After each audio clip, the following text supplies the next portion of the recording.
GoPro Hero 10 Black Review.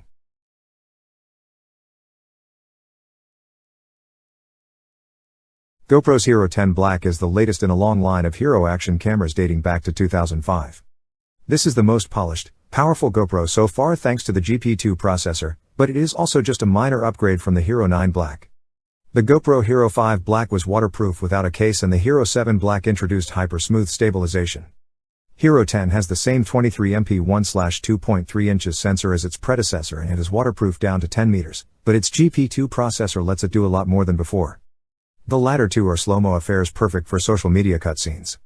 Hero 10 Black's recent forays into webcam and live streaming remain limited in resolution, only 1080p and platform support, although hyper-smooth stabilization is now available for live streaming. It improves upon the image quality strides made by the Hero 9 Black, and is now the most user-friendly and powerful action camera you can buy, if not the best value.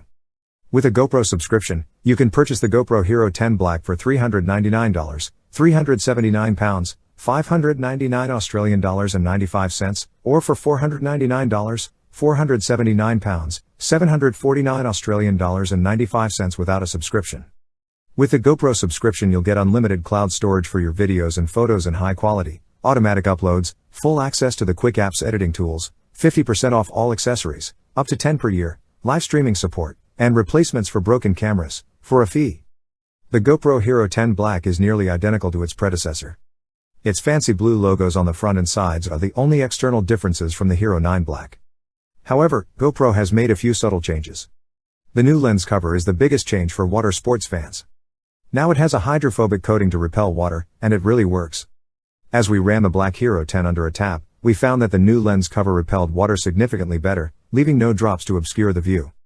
However, an unplanned test during which our head-mounted GoPro flew off and landed in some jagged wood chips did not show any visible marks. With these, you don't have to fiddle around with an extra housing to attach it to your helmet. GoPro says it's now smoother when showing movement on the 1.4 inches LCD, thanks to GP2's higher frame rates. We were unable to tell any difference between its predecessor and this screen. Again, GoPro claims it has improved touch sensitivity, but the real benefit is its GP2 processor. That's how the Hero 9 Black should have performed from the beginning, so its successor is hardly a triumph. Its faster startup time, it's typically ready in under 5 seconds compared to 8 seconds for the Hero 9 Black, and smartphone-like snappiness make it far more enjoyable to use than last year's often frustrating experience.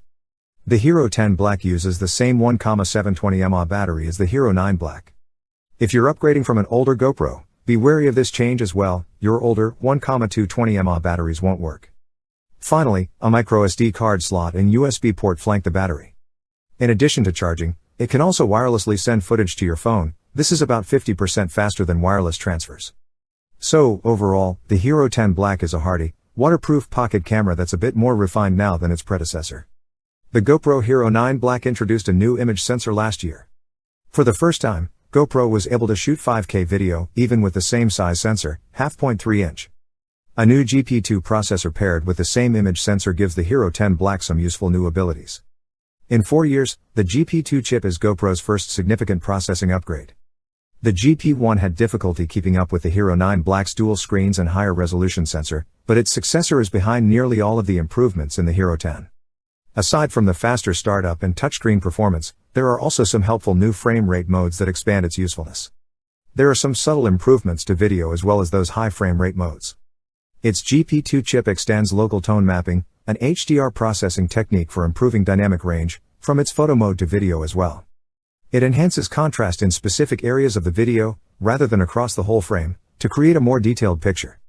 Similarly, GoPro says it has improved the Hero 10 Black's low light performance in dimly lit environments, think woodlands, dusk, or your house. There are two final GP2 related improvements most users will find useful, in camera horizon leveling and Hypersmooth 4.0. The automatic horizon leveling feature used to only be available in the GoPro app. As opposed to the Hero 9 Black, the Hero 10 Black has in-camera horizon leveling capabilities that can correct footage skewed by 45 degrees, rather than just 27 degrees. For mountain bikers or skiers who want motion-free footage, this is a handy feature. The Hero 10 Black's most demanding modes, 5.3K/30p, 4K/60p and 2.7K/120p, are also enhanced with Hypersmooth 4.0. Even if Insta360 or 1-inch beats GoPro thanks to its large 1-inch sensor, Hypersmooth remains the best stabilization on any action camera. In spite of its GP2 processor, the Hero 10 Black is not as polished, fun to use, and its performance is still typical of a GoPro. With a 1,720 mAh battery capacity, it's bigger than all older GoPros. The Hero 10 Black's dual screens and high frame rate modes drain most of that extra capacity. The Hero 10 managed to record 72 minutes of continuous 4K/30p video in our battery test with hyper smooth on and screen brightness at 50%. This is less than last year's Hero 9 Black and similar to the Hero 8 Black, so it's clear that the old GoPro adage is true: always carry a spare battery. At a Go Ape Adventure Park, a fully charged Hero 10 Black gave us 3.5 hours of use before conking out. However, the Hero 10 Black's new Slo-Mo Modes, 4K/120p and 2.7K/240p, are a lot of fun and a nice change of pace for social media videos. As usual, you'll notice a quality drop when shooting in these modes, particularly if you're not in bright sunlight. The versatility these modes offer, especially when combined with horizon leveling and hyper-smooth stabilization, leads to an upgrade from an older GoPro.